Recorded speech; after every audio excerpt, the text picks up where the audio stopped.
한 가수의 운명을 송두리째 바꾼 흰 상자. 그리고 그 안에서 발견된 것은 희망이 아닌 어쩌면 한 남자의 모든 것을 무너뜨릴 수도 있었을 누구도 상상하지 못했던 진실이었습니다. 이것은 결코 단순한 성공 신화가 아닙니다. 지금부터 우리가 추적할 이야기는 한 평범한 미국인으로부터 시작된 작은 날갯짓이 어떻게 대한민국 트로트계를 넘어 세계 음악 시장에 거대한 태풍을 몰고 왔는지, 그리고 그 찬란한 영광 뒤에 숨겨져 있던 날카로운 논쟁과 갈등에 대한 집요한 기록입니다. 이 모든 것의 시작은 공연 직전의 대기실, 그 밀폐된 공간이었습니다. 사건의 발단은 대한민국을 대표하는 한 트로트 가수의 콘서트 대기실, 아주 사적인 공간에서 시작됩니다. 무대 조명이 터지기 직전, 극도의 긴장감이 흐르던 그곳에 배달된 의문의 상자 하나, 그리고 그 상자가 열리는 순간, 가수는 영광의 환호가 아닌 절망에 가까운 눈물을 터뜨립니다. 이것은 단순한 팬심의 표현이 아니었습니다. 언어의 장벽을 넘어 태평양을 건너 한 개인이 던진 이 상자는 사실 대한민국 트로트계, 아니 세계 음악 시장의 지형을 완전히 바꿔버릴 거대한 나비 효과의 시작이었습니다. 그리고 그 파장의 중심에는 아무도 예상치 못했던 이름, 팝의 여제 테일러 스위프트의 이름이 등장하고 대한민국 트로트계는 거대한 찬사와 논쟁의 소용돌이에 휘말리게 됩니다. 이 놀라운 이야기의 진실과 그 이면에 숨겨진 날카로운 시선들이 궁금하시다면 지금 바로 구독과 좋아요 버튼을 눌러주십시오. 여러분의 클릭이 저희가 진실을 추적하는 데 가장 큰 힘이 됩니다. 때는 2024년 가을, 가수 김용빈의 전국 투어 콘서트 마지막 공연이 열리던 서울의 한 공연장 대기실. 밖에서는 수천 명의 팬들이 그의 이름을 연호하고 있었지만 안의 공기는 파우더와 땀 냄새, 그리고 팽팽한 긴장감으로 가득 차 있었습니다. 스태프들은 마지막 동선을 점검하며 바닥에 테이프를 붙이고 있었고 김용빈은 눈을 감은 채 무대를 시뮬레이션하며 감정을 끌어올리고 있었습니다. 바로 그때였습니다. 웅성거림 속 정적을 깨고 한 스태프가 양손으로 조심스럽게 받쳐든 흰 상자 하나를 들고 들어왔습니다. 그 순간 대기실의 모든 움직임이 거짓말처럼 멈췄습니다. 무대보다 먼저 그 상자가 공간의 중심이 되었습니다. 상자를 감싼 리본은 갓 내린 눈처럼 맑은 흰색이었고 그 위에 놓인 작은 카드에는 정갈하지만 어딘가 서툰 외국인의 손글씨로 단 4글자만 적혀 있었습니다. 고향을 드립니다. 트로트 가수 김용빈. 그는 10년이 넘는 무명 생활을 거쳐 한 오디션 프로그램을 통해 마침내 빛을 본 대기만성형 가수였습니다. 그의 노래 고향은 화려한 기교나 자극적인 멜로디 대신 묵묵히 삶을 살아가는 사람들의 마음을 어루만지는 진솔한 가사와 깊은 저음으로 많은 중장년층 팬들의 사랑을 받고 있었습니다.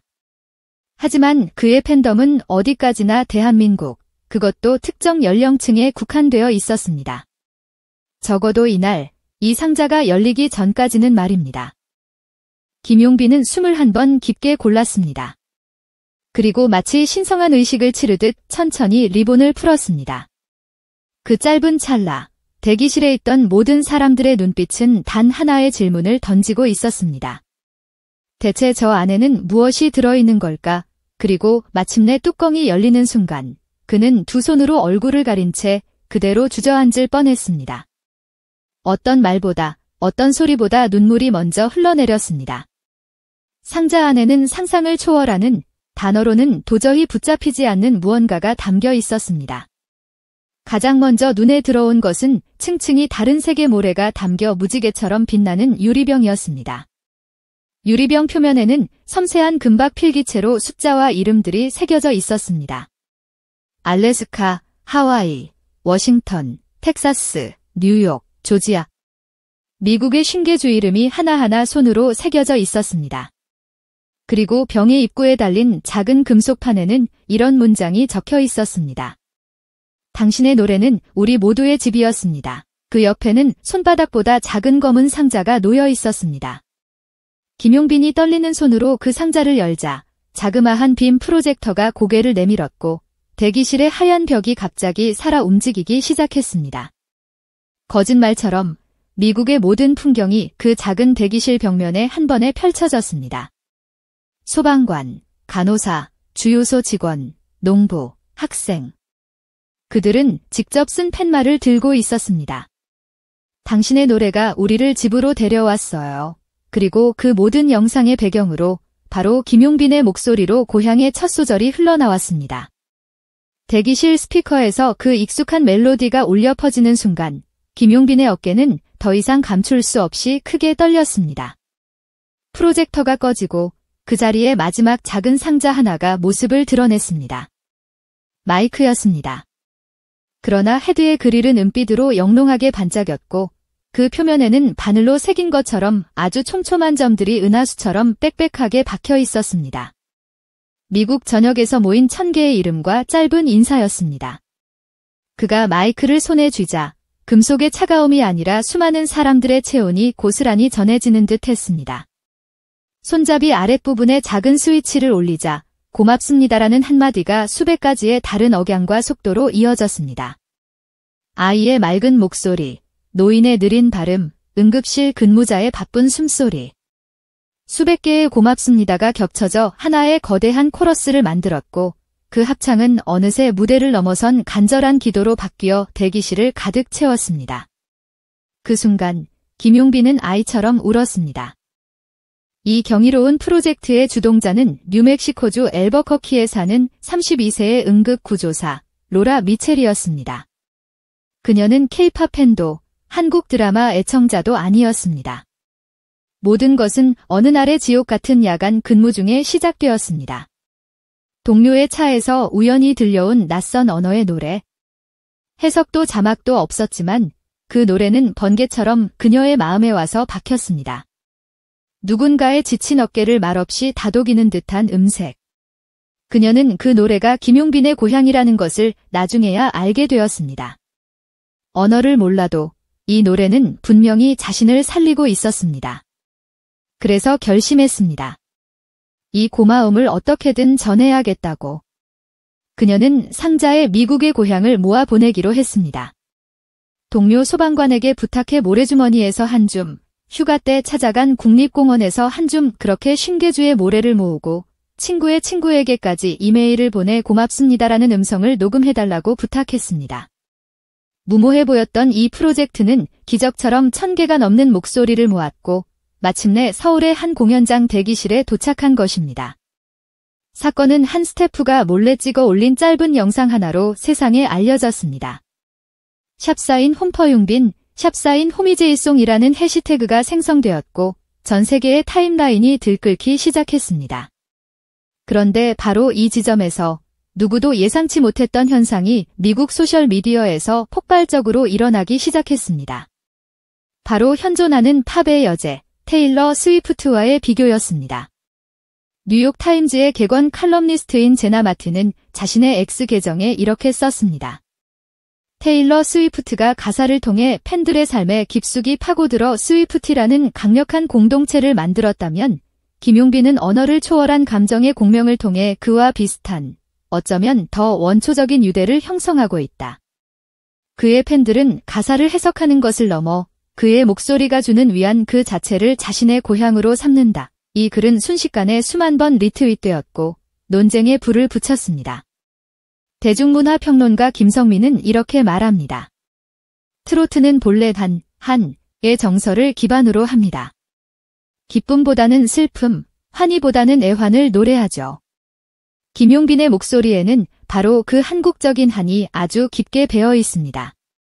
그런데 놀라운 것은 이 지극히 한국적인 정서가 미국인들에게는 역설적으로 가장 보편적인 위로의 감정으로 다가갔다는 점입니다. 그들은 한을 모르지만 삶의 고단함과 상실감은 압니다. 김용빈의 목소리는 그들의 고단함을 정확히 꿰뚫고 어루만져 준 것이죠.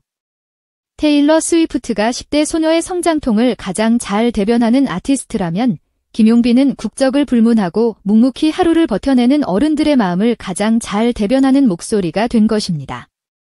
X에서는 샵사인 융빈 이자워 쉬프트라는 해시태그까지 등장했습니다. 팬들은 테일러가 우리의 상처를 노래로 써줄 때 용빈은 우리가 쉴 수 있는 집을 목소리로 지어준다과 같은 글들을 쏟아냈습니다. 단 48시간 만에 X에서 김용빈과 테일러 스위프트를 연관지어 언급한 포스트는 10,000개를 훌쩍 넘어섰습니다. 이것은 단순한 K-팝 팬덤의 움직임이 아니었습니다.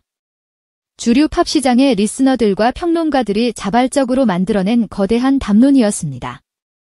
하지만 이 뜨거운 열광 뒤에는 예상치 못한 역풍과 논쟁이라는 그림자가 드리워지고 있었습니다.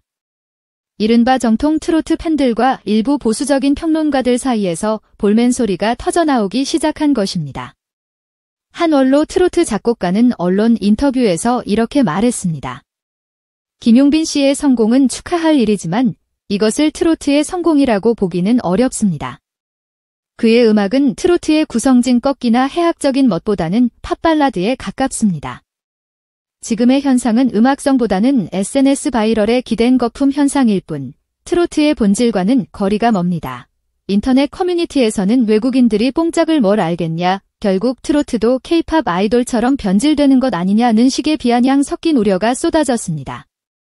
갑작스러운 세계적 명성이 오히려 그의 뿌리였던 국내 트로트 팬덤과의 괴리를 만들어내는 아이러니한 상황이 발생한 것입니다. 그의 성공이 과연 트로트의 세계화인가, 아니면 트로트의 정체성 상실인가에 대한 논쟁은 걷잡을 수 없이 커져갔습니다. 논란이 정점에 달했을 때 김용빈은 한 라디오 프로그램에 출연했습니다. 진행자는 조심스럽게 물었습니다. 최근의 현상에 대해 어떻게 생각하시나요? 스스로를 트로트 가수라고 생각하십니까? 그는 잠깐의 침묵 끝에 입을 열었습니다. 저는 장르를 노래하는 사람이 아니라 사람의 마음을 노래하는 사람이라고 생각합니다. 제 노래를 듣고 누군가 트로트라고 하면 트로트인 것이고 발라드라고 하면 발라드인 것이겠죠. 중요한 것은 제 노래가 누군가의 마음에 닿았다는 사실 그 자체입니다. 그날 대기실에서 상자를 열었을 때 저는 수백 개의 발자국 소리를 들었습니다. 돌아가고 싶다는 발, 마침내 도착했다고 안도하는 발, 다시 세상으로 나가야 한다고 등을 떠미는 발. 제가 그저 목소리로 불렀던 고향이라는 단어를 누군가가 실제로 바다를 건너와 제 손에 쥐어주었습니다. 그 순간 장르 같은 건 아무래도 상관없어졌습니다. 그저 감사했고 노래하기를 정말 잘했다는 생각뿐이었습니다. 그의 진솔한 대답은 모든 논란을 잠재우는 가장 강력한 한마디였습니다. 대중들은 그를 트로트 가수 김용빈이 아닌 우리의 마음을 노래하는 가수 김용빈으로 받아들이기 시작했습니다. 그 후 로라 미첼의 상자에서 시작된 기적은 또 다른 움직임으로 이어졌습니다. 전 세계의 팬들이 매달 한 번 각자의 도시에서 작은 김용빈 데이를 열기 시작한 것입니다. 사람들은 각자 자신의 고향에서 가져온 모래를 조금씩 나눠 작은 유리병에 담고 그 옆에 오늘의 감사라는 카드를 놓았습니다. 고향은 지명이 아니라 서로의 온기를 나누는 표정이라는 사실을 모두가 온몸으로 배우고 있었습니다. 김용빈이라는 한 가수가 던진 노래 하나가 세상 곳곳에 수만 개의 따뜻한 집을 짓고 있었던 것입니다. 결국 흰 상자에 담겨 있던 것은 모래나 마이크 혹은 프로젝터가 아니었습니다. 그것은 언어와 국경, 그리고 장르의 벽을 넘어 서로 연결된 수천 개의 마음, 즉 사랑이었습니다. 한 사람의 진심이 담긴 무엇과 그 세상을 움직일 수 있는지, 그리고 그 진심을 알아본 또 다른 진심이 얼마나 큰 기적을 만들어낼 수 있는지를 이 사건은 우리에게 생생하게 보여주었습니다. 여러분은 김용빈 현상을 어떻게 보십니까? 트로트의 진화일까요? 아니면 정체성의 혼란일까요? 어쩌면 가장 한국적인 것이 가장 세계적인 것이라는 오래된 명제의 증명일지도 모릅니다. 여러분의 깊이 있는 생각을 댓글로 자유롭게 남겨주세요. 다음 영상에서는 이 사건 이후 대한민국 트로트계에 불어닥친 거대한 변화의 바람과 제2의 김용빈을 꿈꾸는 새로운 도전자들의 이야기를 추적하겠습니다. 그 놀라운 뒷이야기를 놓치고 싶지 않다면 구독과 알림 설정 잊지 마시기 바랍니다.